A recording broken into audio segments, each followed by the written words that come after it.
good? Okay. Welcome. That's your line, sorry. That is my line. Yep. Yeah. It says Ben right here on the script. I just didn't know that we had done enough intro banter. Oh, I felt like it was obvious. Okay. I just don't know how long we've been. You can't talk yet. You haven't been introduced yet. Redacted. Yeah, just bleep it. Did you hear that beeping? You can hear that too? Yeah. I thought that was just in my head. Jesus Christ. Damn, another David. bleep. Yeah. All right, well, David's here, everybody. This is what happens when you invite a guest onto the show. Welcome, everyone, to the Video Reformation Podcast. I'm Ben Oliver. I'm Justin Plant. We're the co-founders of Storyboard Media. We're the guides on your journey of videoing better and whatnot. And we are so incredibly honored and lucky and required by employment contract to have with us on the podcast today our first ever podcast guest, Hey. David Olson. Hey guys, Hey. great to be here. Great. David, you are our in-house content strategist. Is that correct? Yes, that is correct, according to my Offer letter? offer letter. Yeah. Yeah. What Okay. wasn't in the employment contract or the offer letter, he came in it before the show, brought his own basin, and actually washed our feet before sitting down with us. So I feel refreshed. That's just an honor and respect thing that I think A lot of bosses. employees do for their bosses. That happens everywhere, right? Oh, yeah. I kind of just do that for people in general, Yeah. Okay. strangers. That's what the bucket's for. That's why I carry a bucket around. Yeah. That's wow. I feel like we should interview David just about his like furniture and like They're cats. basin bucket washing. You know, I feel opinions, like if more but we're people not going to. We're going to move on to our episode, which today is about video trends for 2020. Before we jump into that, we've got a new sponsor this week. Sure do. David, I since you're our guest, I'd love for you to introduce our sponsor, and then when we get to it later in the podcast, I'd love to have you read the ad. Why don't you just tell the people who our sponsor is this week? Sure, Ben. This week's sponsor is Millennial&me at-home generational testing kit. Okay. Yeah, we are so excited to have them on board now. I know. We've had a little bit of a rocky past with some of our sponsors. Yes. For those of you who may recall, you know, The analysis the analysis episode. Yeah, that didn't was go too well. That was a tough one, but you know, we feel like we're back on track here. We learned a lot, and yeah, okay. Well, can't wait to hear the full ads later on in the episode. But why don't we go ahead and jump on in video trends for 2020? Outside of the fact that this episode is scheduled to launch on December 23rd, and should this end up being a longer discussion and break into a two-parter, this would be like our last 2019 episode and our first 2020 episode. So it may seem like we planned this out, but other than like that, like calendar coincidentalness, it's a word, right? Sure. Why do we even share trends? Like the contrarian in me doesn't like every time I read like a trends blog or hear a trends thing, I feel like I want to like read it and see, okay, well, this is what to stay away from because it's going to be overdone so soon. I mean, sadly, it's a little clickbaity, and I'm being honest about it. Sure. But I think Gotcha. But I think there are people out there who are dabbling with video. Like, there's more and more every day, and they want to see what's coming down the pipeline. So I don't think I need to explain any further beyond that, but just to answer your question, Ben. Yeah. Okay. Well, good. I also think it's worth noting that we're not necessarily going to talk about a whole lot of creative trends. Right. Like, we're not going to talk about like what fonts are in this year or like whether or not to use gradients. The return of the doc-style interview. Right. This is more about trends that we're seeing in video for business. David, any general thoughts before we jump into what we see as some of our trends this year? No, I mean, I think that part of this is really... Sounds like a thought's coming. Yes. Another contrarian at the table. That's right. God, he's loving this.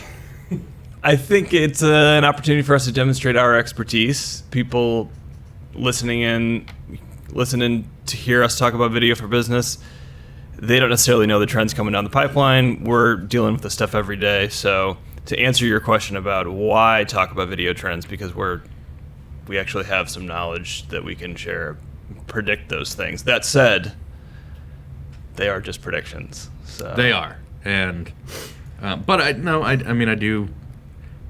Neither Justin or I take ourselves very seriously. I mean, when we talking about stuff, but like we're always very self-deprecating, and so sometimes it is kind of nice to even just remind ourselves that we're sharing this stuff because we deal with this stuff every day, and there are a lot of people out there trying to get into video and do video better for their business and all that kind of stuff. And if we can be a resource for you, that's really why we're here. We're not here just to talk and spend, an hour a week doing this kind of thing. So hopefully we can help. All right, why don't I kick things off? And I'll start with one of my trends that I see coming up this year, and that is essentially best distilled as quantity over quality. I very quickly want to put a disclaimer on that. I don't mean like removing quality from video content. Sure. I just, especially in this last year, have seen a trend toward.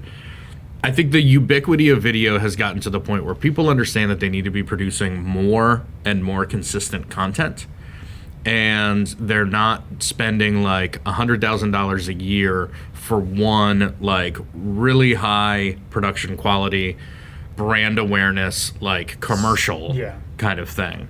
What they're doing is maybe they're spreading that same amount of money over a new piece of content every month or every couple weeks, or some kind of buyer's journey following content that they're producing. So some companies are lucky enough to be getting more budget for video, but it seems to me that if the budgets are staying the same, they're distributing it over more projects. And so I think that's a trend that is going to continue.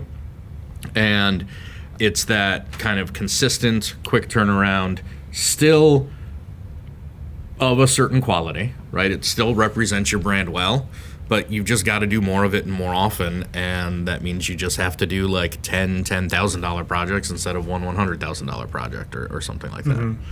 That's something I've been seeing for a few months now that I'm trying to kind of prepare for next year. It feels like video traditionally has been nestled under the marketing responsibility, right? And as a lot of marketing teams in the B2B world have traditionally been designed as lead gen teams, but I feel like that's changing in some respects.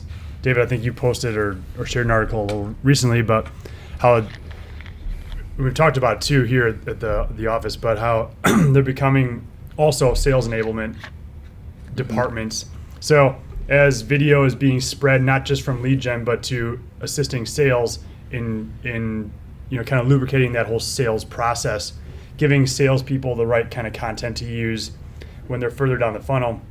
I think that all kind of lines up with why quality is dropping to some degree and quantity is increasing, because like you said, it's not just one brand awareness piece, you're spreading that out across the customer journey, all the way down to sales and even other revenue teams like customer success and whatnot. And if the budget's the same, then you can't have the same kind of quality for all of those. Right.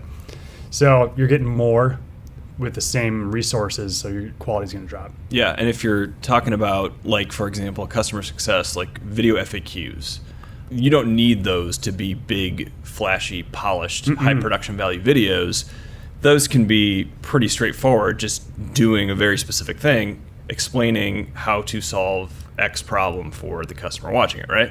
But you don't need to spend a bunch of money for that. Instead, you can spend the same amount of money, like you're saying, do 10, 12 of those videos instead of one big flashy FAQ video, which is unnecessary. I think the other connection, quality to quantity, that people are starting to make as video plays a more significant role in SEO. Think about like how traditionally in SEO people would say, well, you should probably publish a blog post once a week or once every other week or something. Now people are recognizing the value in video for SEO, which we'll talk about more in depth, I think, going later in the episode. But if you're considering that as valuable SEO content, you're going to say, okay, well, we need to be producing a video every week or every other week in the same way that we would have done a blog. And by the way, now you can produce that video that has the SEO value and then extrapolate the text that's within that video into another blog post. Right. Which we've seen some of our clients already starting to do, which is pretty cool. Yep. Yeah, and I also feel like, leveraging, especially when it's episodic video content, and then leveraging each of those episodes to create a blog post. It's one of those things that just, to me, like you just said, some of our clients have been doing. But like when I first saw it, I was like, oh, why didn't we think of this? Like, it's a no-brainer, but you don't see it actually used as much as it should, because once you see it the first time, you're like, oh, that makes absolutely perfect sense. And it's not just like embedding the video and pasting the transcript in. It's about actually somebody writing an interpretation of what happens in the video and the information in the video. And so I think that also helps. We talk about how in the manifesto, how your content is integrated, right? Well, that's a perfect example of that, because you get to put in the video what you want to put in the video, but then that blog post gives you an additional opportunity to put it from another slightly different perspective, or even to a slightly different audience. So even if your video is made for a very specific audience, but you have the secondary audience, you can kind of tweak that blog post to kind of address that secondary audience so that they can get whatever context they need to then make the content in the video more accessible. That could almost be, a trend of its own, is kind of, maximizing video in your other content for SEO purposes and communication opportunities and all that kind of stuff. What might, because I know our audience is kind of split between people who are doing video for their business, and that's part of their job, be they in a marketing, sales, or customer success function. But we also have some listeners who are on the production side. So they've got, they're a vendor or a partner with these companies. We've talked about kind of distributing the budget, and that's how companies are handling creating more content. What might be some ways, and this isn't a setup question, I don't know that I have an answer now, but how might we suggest to some of those freelancers or video producers out there that they kind of prepare for that too? I think helping clients get more out of the budgets they have. Like you were talking about, you've got your primary audience, but if you've got a secondary, tertiary audience, and then for each of those audiences, there's different channels that they're accessing and using. Instead of just having that one video, in your proposal, deliver 10 different videos that have a slightly different call to action based on the channel you're using, or slightly different titles that kind of create some core value messaging that's a little bit different. So altering in very simple ways, like not changing your entire production setup. The production is all still the same perhaps, but your calls to action, your titles, the way that you're integrating this into your other content, just delivering more assets at the end of your project to increase the value of that contract.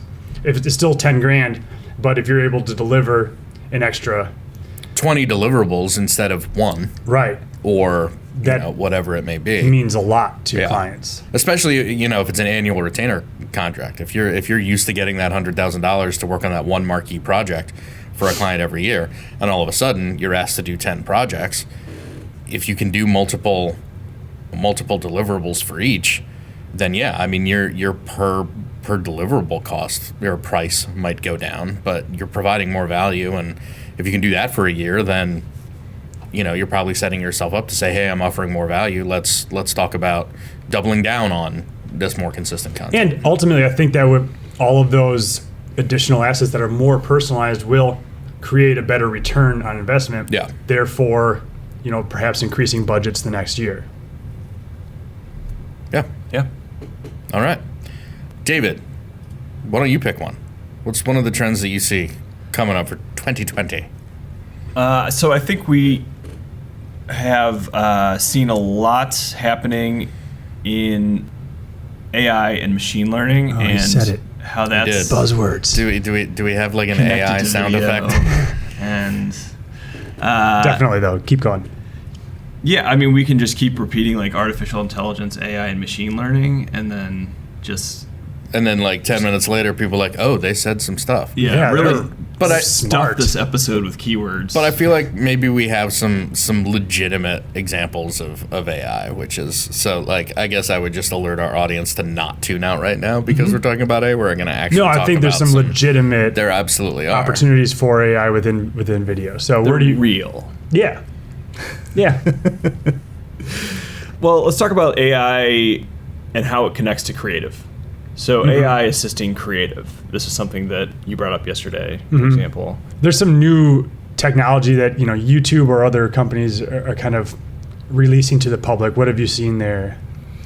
Yeah, well, I mean, like, the question is, how will AI affect creative, the role of creative in creating video? If AI is sort of driving search results and everything, how does that influence your creative? The theory being that data doesn't make a video less creative or remove the creative process, but it in fact informs the creative and helps you make better decisions. And we always say, like, those parameters can actually really help you creatively because you're not all over the place. You now have these things that you want to work within. You kind of have more specific targets, more specific, whether it's audience or goals or whatever those things are. Those influence your creative in a very specific way and actually make the process a little bit easier sometimes. Yeah. One way that I think, even if you're not involved in video, I'm sure you're writing emails and... emails? Electronic mail. Electronic mails. And Grammarly, I think a lot of people are using Grammarly. That's, machine learning just adapted to text-based messaging, and so it'll help you. Are you sure you wanted to say that?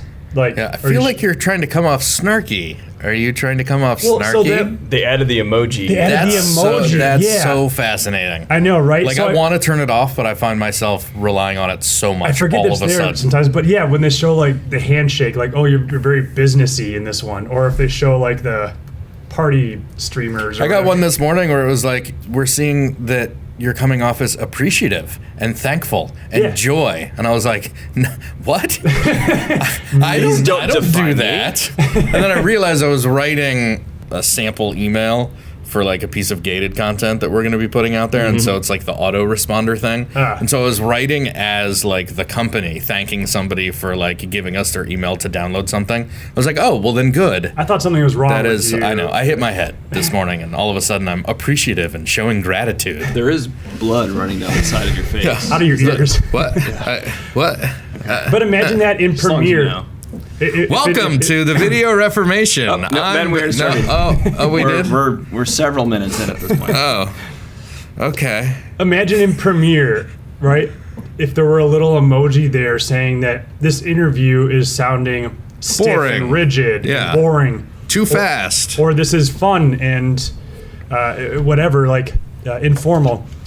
That could be really interesting. I think back to my first example, I think, of AI that I can remember was that little fucking paperclip in Microsoft Word. Clippy. Great name. Trying to... That's creativity right there. I mean, it was there trying Bodie to help. McBoatface. We've got 5 minutes before lunch. What are we going to call this thing? 5 minutes before launch, I feel like. But so that sort of thing could be in a lot of different platforms.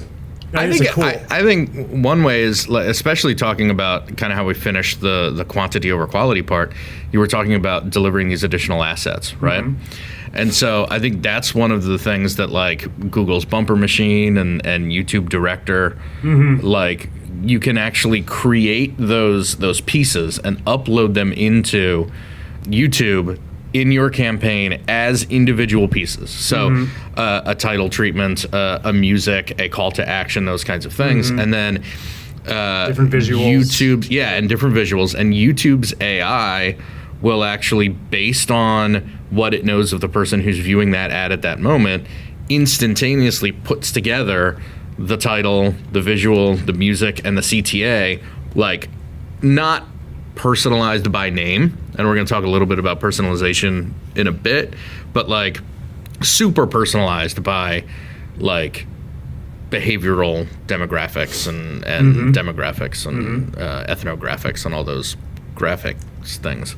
Intent. Yeah. You know, or if you're about to watch a lion kill an impala video, one of your favorites. it could tailor that ad content to something more vicious, Something more alpha male-y. alpha male. Instead of, yes. So yeah, it's on all sorts of different dimensions that we'll take into account. The bumper machine is pretty interesting. This is recently released. You can upload your 2-minute whatever video to YouTube and ask the bumper machine to essentially create a bunch of 6-second ads, and it will give you like up to 10 6-second segments that aren't maybe perfect, but again, it's assisting creative, and it allows directors, creative directors, whatever, to say, yes, this works. Let's take that first second out, but add the next second in and really complete that thought. Or let's change the call to action somehow. So that's kind of these are just like, I feel like these are just kind of fun, gamey things, but it's going to definitely get more serious over the next couple of years. It's like an evolution of just the when they give you options for your animated thumbnail, you know, like a quick 2-second animated thumbnail. Well, now it's like a 6-second thing, but can actually use as an ad for your whatever your video is. But it's just, you know, just extrapolating that, you can kind of see the evolution happening right there. Well, and you can see the evolution just from like ad bidding, right? Video ads. Like, so my go-to example is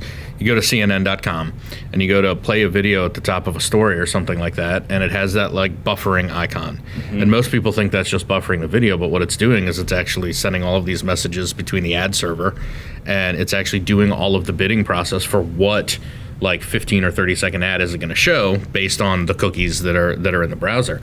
Well, now it's not just what 15-second ad is going to show before the 2-minute story you want to watch. It's how is it going to take that same information and put together from all the pieces a 6-second or 15-second piece from like the stems that you've included. And so it just gets hyper personalized. And to me, that's where I see the evolution of AI in it. It's just going from like, here's the ad that should play for you to here's the ad that should play for you, and here's what it should say and what the music should be and what the visual should be and what your CTA should be based on what I know about you. Yep. And then in milliseconds, served up. Yeah. It's crazy. What about, did you have another? Well, I was gonna sort of segue into talking about AI video and search. I would like to talk about one more way that AI is helping creative. And this is kind of a behind the scenes, like not so much you've created a bunch of stuff and then it's deciding what to serve people, but Adobe has its Max conference going on this week. And that's where they like to tease a lot of their fun toys. Like that's where Morph Cut was first introduced. And this week they teased something called Audio Awesomizer, I think it is. Saw that, yep. Where basically it uses machine learning and AI to take an audio track muddy as hell, like that can have echo, it can have background sounds, it can have like a backfiring car, a train going through in the back, like whatever kind of noise you want to put in it. We're so used to like capturing a noise print in Audition and then like, you know, it search for those frequencies and then it can pull it out. Well, it just like you like push the render button, like edit button, and it skips the render, and then like all of a sudden it's just optimized your audio. And I think they've got it keyed in for like voice right now, but I can only imagine. I mean, you know, you should. That sounds right. Imagine birds tweeting, like just optimized for birds tweeting. Yeah, and so it'll be Morphcut didn't quite live up to its, or hasn't yet lived up to all of its hype when they release that, so it'll be interesting. And they do admit that it's very early in its stages, but I mean, audio is so tough. It's not. I can't pretend that I know much about it, but that if it actually worked would be amazing. I can't. I mean, they keep trying, right? So that's what we're talking about here is the progression of AI within creative. And there for quite some time, honestly, even in the analog days, there were a lot of tools that enabled you to take, like you could take vocals out of a music track to do like an audition or something like that 25, 30 years ago. So as these things have gone more digital, you still have to like adjust them yourself. and get in there and do the right amount of noise reduction and the right amount of EQ and the right amount of compression and all those things. But now that's where the AI is taking over, is you don't have to adjust all those dials and rely on your own ear. It's just looking at all of the actual bits of data and it's probably just taking 8 or 10 passes of certain types of filters, and it's just then tweaking them almost instantaneously. I would hope so that you don't have to do it, track by track. I'd hope they show all the levers they pulled so that you can go in and make minor adjustments to the high end of something. Yeah. Let's talk about AI, machine learning, and video and search. Those are 3 kind of big things, big hot topics. How do they all come together? You've heard that horrifying quote that video is worth how many words? No, don't. But say it, right? I'm going to get to a point here. I don't remember what it is, 80,000? Yeah, a minute of video is worth 1.8 million words. Yeah. Backing that up, that there are 24... So a picture is worth 1,000 words. It's 30. Go for 30. And then there are 30 frames, or 30 pictures in 1 second of video, and then you multiply that by 60, and you get 1.8 million words. Yeah, that's where it comes from, right? It's a statistic based on an idiom. It does. I think you brought this up before. Hopefully, our listeners are longtime listeners, and we don't have to revisit that, but. If you think about all of the information that can be contained in one image and then compare that to a blog post, I would say that's about equivalent, right? You can get a lot of information. It depends on how in depth that each of those are, right? Yeah, but I'm with you. But there's a blog post is indexed by Google, and all those words are considered, and then it's in their algorithm, and no one knows what that is. But regardless, all that blog content, all that written word content on your site, it's helping a lot of companies right now. As of right now, video is nowhere near that. I think you can, right now they index titles, tags, descriptions. There's some additional schema. Some other schema, markup. Yeah. But you're not getting everything out of a 2-minute video that you ultimately should. If you have a 2-minute video, you're showing and telling. There are multiple things throughout. It's so much more dynamic than the written word. So if you think about all the information that can be contained in a 2-minute video, whether a cat walks into the background of the shot, or if this is out in nature, or if this is a man speaking, or if this is a hunting video, all the stuff that could be contained without even having to say it, something that would never be in the transcript, but all that information contained within that image will be indexed at some point. Right. So think about all of the information that will ultimately one day be indexed that is currently in video but is not currently being indexed. I hope somebody followed me on that. So if I were an influencer and I were wearing a red wool sweater in my video, and I was talking about the sweater, but I only referred to it as this sweater. You're watching the video, and you know that it's red. You can probably tell that it's wool or something similar. Maybe it's one of those really fluffy wools. But if I only say, this is the best sweater I've ever bought, it's really warm, it looks great, it's the perfect size, it's stain resistant. If Google indexed that transcript, they would totally miss out on the red piece and the wool piece. Or if the title said the brand name or something, right? Yeah, right.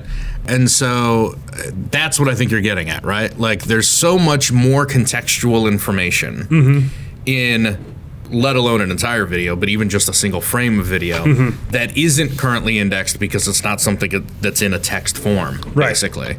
That all of a sudden, data. Yes. For lack of a better, I don't really know what the conclusion or the resolution of that is, but. So machine learning at the moment, we met with we were in San Francisco last week, Ben and I were, and we met with a company. They're using machine learning to identify images and products and things in videos. And those machines are actually indexing that content. Whether or not it's said, whether or not it's put in the title, whether or not it's in the description, it's indexing that. And so you're going to see machine learning start to understand and read videos in a much more in-depth way and make that information accessible from a search standpoint.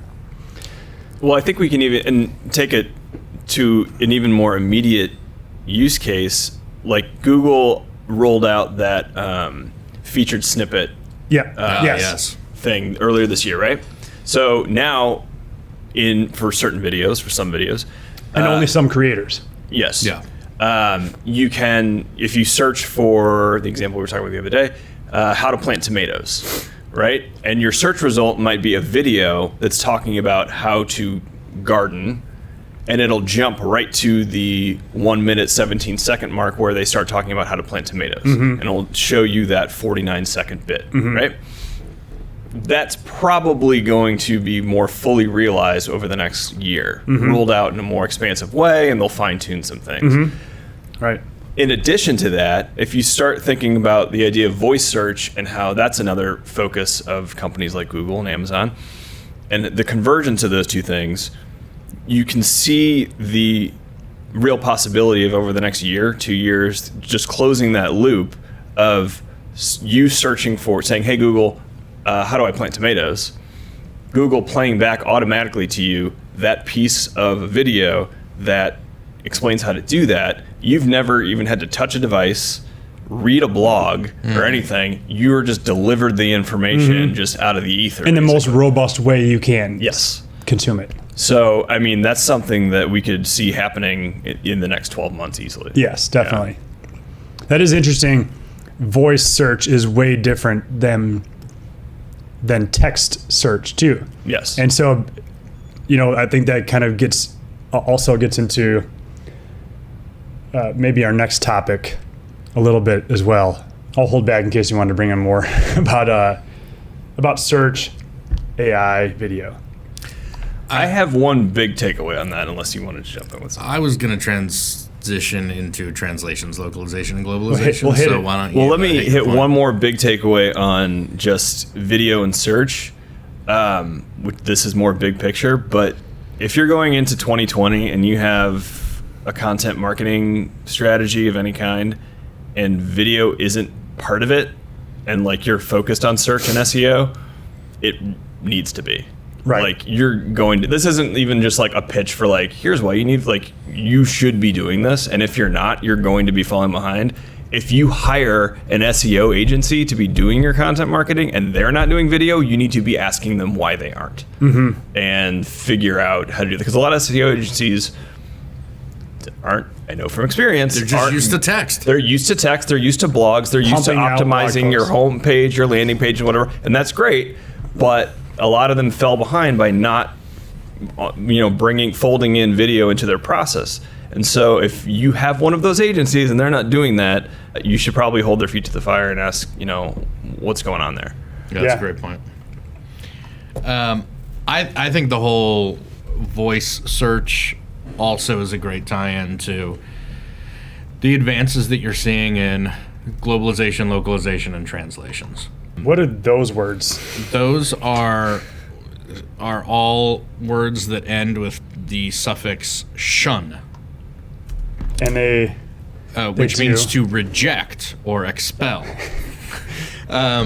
So globalization is the idea of introducing a brand, a product, a service, whatever, to other parts of the world, which often necessitates new languages. Right. Localization is once you've gotten to these other parts of the world, you've got to specifically use certain dialects, certain phrases, certain, little kind of local tricks to make sure that even if it's in the right language, it's spoken the right way in that language to the people who are consuming it.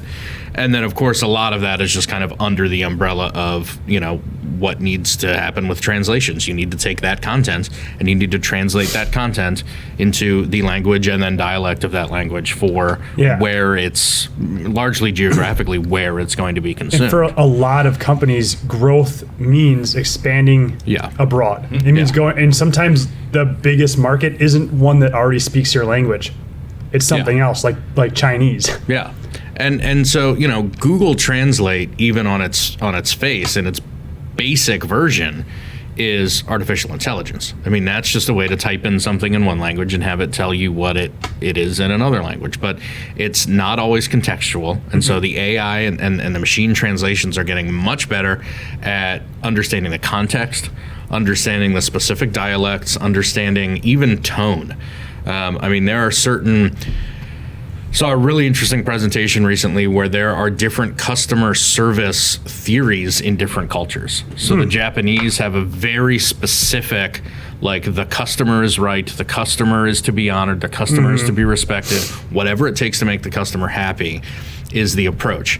Whereas in South Africa, the customer service mentality is like, hey, we're friends. We've known each other for years. We're buds. We're casual. Hey, you need something? Sure, I can help you out. But it's a very different dynamic. Yes, that too. And so if you are, say, an English company that has clients in or customers in South Africa and Japan, your customer success, customer service type content may not be enough just to translate it into the languages, but you also have to apply that tone and that kind of, respect or level of relationship between. And scarily enough, AI and machine learning and machine translations are getting much better, a lot quicker at doing those things. I also heard recently that, like, I don't know, this is probably wrong, something like half of the data ever created has been created in the last year. So, we are on this exponential track where there's just so much data there. And what the AI people who are out there, for lack of a better term, are doing is getting their machines to take all of that data and learn. And the more it almost feels like the gray goop problem of, like, self-replicating robots. You just end up with, like, these little nanobots, like, over the entire world because they've consumed everything and replicated. Like, it's kind of like doing that with data right now. It's just consuming data and then creating more data, and then there's more data for the AI to feed on. And so it's just getting smarter and smarter and smarter. It's exponential. Is there a collapse in? So are we talking Terminator world or Skynet, the Matrix? Skynet will become self-aware at some point. Okay. So let's fold video into that, because that is a deep subject on its own. Yeah. What you were just talking about. Yeah. How does that apply to video? Hey, I think what you're gonna see is the ability to make certain types of content once. And put them in video content once in a native language, in a primary language, and you're going to, and maybe it takes 10 years, you're going to be able to push an audio awesomizer type button and select the languages and regions that you want to translate that video content into, and it automatically changes the voiceover Render to Indonesian. Yes, but like Southeast Indonesian. Right. And if you tie that with, like, voice search and how much AI is learning from how people ask questions when they talk, and how much it's learning about cadence and timbre and all of those parts of voice that don't come through when you're typing a question, it's learning how to speak better. And so you look at deep fakes and things like that. This is why this stuff is getting so much better, is because it sounds like actual people so much more than, the robot voice. Think about, like, even pre-Siri, just like 4 or 5 years ago, how, like, robotic, like, computer voices were. And now they're getting really close to, regular voices. And so you're going to be able to replace an audio track that's been translated and re-recorded by an AI bot of some kind, that's going to then kick out your, like, 23 different language, regionalized, localized language versions of video content. And I'm sure it won't be much longer before, and it might even be simpler to do that with graphic heavy video. That's what I was going to say. Just like YouTube Director, just changing titles, and it knows changing that titles, changing screenshots, whatever it is. Yeah, put in a library of images, and these are the, Asian images that I want to use, and these are the Australian images that I want to use, and these are the Russian images, and these are the Northern European images, and then it just creates that content based on the geographic location of the user. So that was terrifying. Yeah, it is. And heavy. I feel like it's probably a good time for us to hear our sponsors. So, David, since you're new to the podcast, why don't you read our sponsor ad this week? Sure thing, Ben. This week's sponsor is Millennial&Me at-home generational testing kit. If you're a marketing professional, you know there's a lot of talk about millennials and even more confusion about what actually defines one. Hey, for all you know, you could be a millennial. Well, wonder no more with Millennial&Me, the world's first at-home generational testing kit. From the makers of 23andMe, second cousin by marriage, Millennial&Me is the easy and effective way to determine once and for all which society-destroying generation defines you. Simply spit into the provided test tube. A little more. Keep spitting. Come on, you can do it. It's all the salt from the bar. Fill her up. That's right. Fill it right up to the top. Answer a few simple questions like, have you ever owned a Blink-182 CD?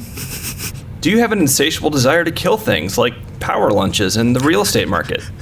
Do you crave experiences? Send back your Millennial&Me kit, and our team of much younger yet somehow more accomplished scientists will analyze your sample, steal your DNA, and determine generational status in a short 6 to 8 months. Oops, did we say steal your DNA? We aren't going to steal your DNA. That probably shouldn't be in the copy. Millennial&Me at-home generational testing kit. Available exclusively at Aldi's. Okay, Boomer. Welcome. Did you make the cutoff for Millennial, Ben? No, I am barely Gen Z. No, wait, Gen X. That's Gen the X. one, Gen X. Maybe you should try Maybe I should. Millennial&Me and just... You know, you hang out with a bunch of technical millennials. Yeah. But we don't know. You mean, unless you take the test, you could find out that you're... Much older. You might be much older. Oh, God. You might be a baby boomer. Yeah. Well, so here's the thing. My parents are baby boomers, which Are they? Are they? Yes, they in fact are. But have they taken the test? Yes. Oh, okay. That helps. Yeah. Good. Okay. No, again, it doesn't answer the question for me. We just know that I'm not like the greatest generation because I'm not older than my parents. Do you crave experiences? You know what? The experiences I crave most are killing long-held, like, boomer established traditions. Yeah. That sounds pretty Gen X-y to me. Yeah. Yeah. We got to get you a kit though. Yep. And I don't care what you just said, so I'm probably in the millennial. I don't know. That sounds Z. Z. Is that after? Zoomer. Zoom, is that what they're called?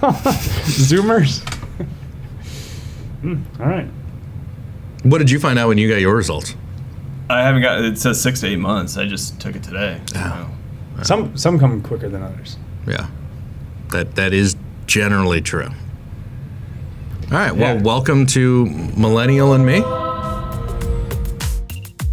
Okay. I feel like we've got into a deeper discussion than maybe we anticipated, and we've still got several bullet points left on our list here. So I think it probably makes sense to break this up into I'm a exhausted. two-parter. Can we take a nap, maybe? We can take a nap. Okay. Do you want to be the inside spoon or the outside spoon? Well, we have 3 people today, so. Ooh, who gets to be bitch spoon? Oh, I kind of like being the peanut butter and the jelly. Oh, I don't know what that means, but okay. None of And this then is HR approved. HR approves everything here. Well, then you know how bad this is. So that's going to conclude temporarily our conversation on video trends for 2020. And we're going to pick up in our next episode and get through the rest of our list. So Happy New Year. Yeah, Happy New Year. Merry Christmas. Christmas. Happy Hanukkah. All the things. War on Christmas, etc. How's that going, by the way? I think we're winning. We're winning. There's a Which side war are we on? The bad side. It's hard to say. Oh, we're the bad guys. Yeah. Okay. All right. Well, go Christmas war. We will see you, or will we? You'll hear us next time on the Video Reformation Podcast. Thanks for listening. Thank you. We'll talk soon. Like literally Say bye, in about David. 1 Say minute. bye, David. And then Okay.